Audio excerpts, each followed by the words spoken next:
Et salut à tous, c'est Nextmove et on se retrouve aujourd'hui pour le 4e épisode de la série Level Up. N'hésite donc pas à t'abonner à la chaîne et à activer les notifications pour les épisodes suivants. Et bien sûr à revoir les épisodes antérieurs, dont le premier où j'explique un petit peu qu'est-ce que Level Up. Et dans le dernier épisode, je t'ai mis un petit indice afin que tu saches quel sera le personnage du prochain épisode.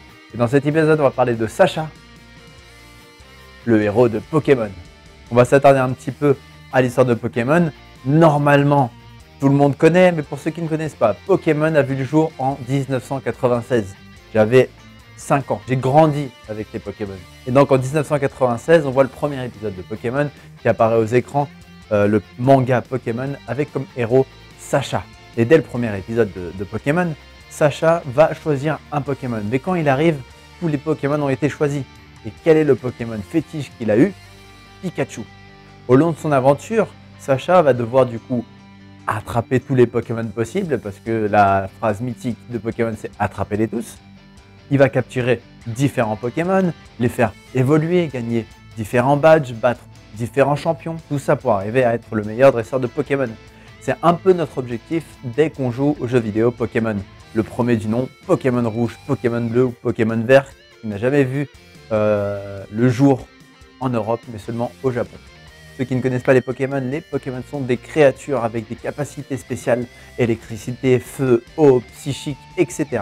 qu'on va faire combattre dans des combats Pokémon. Mais du coup, on va s'attarder à un problème, une pathologie que Sacha pourrait avoir à force de jeter ses Pokéballs. Donc on rappelle que le mouvement de jeter de Pokéball, hop, c'est le mouvement de l'épaule.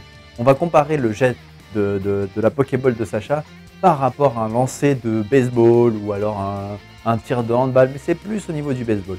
Donc imaginez au 5e épisode, Sacha qui n'arrive même pas à jeter sa Pokéball, comment il ferait? Vas-y Bulbizarre! Aïe aïe aïe!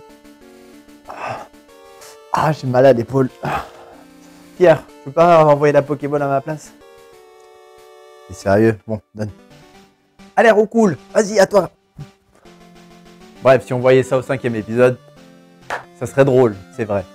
Donc du coup, on va s'attarder à une pathologie que Sacha pourrait avoir, qui serait une tendinite d'épaule, une surcharge de l'épaule, une douleur à l'épaule, bref, quelque chose qui pourrait handicaper Sacha à envoyer ses Pokéballs de manière optimale. Et donc pour cela, je vais te montrer 5 exercices pour renforcer ton épaule, en donnant bien sûr les bénéfices de chaque exercice, qu'est-ce que tu travailles, quel est l'objectif, afin que tu puisses toi aussi, si demain tu veux envoyer une balle de baseball, une balle de tennis ou quoi que ce soit, à ne pas avoir une surcharge de ton épaule et pouvoir la préparer justement pour ça. Donc prépare tes Pokéballs, prépare ton short, on y va.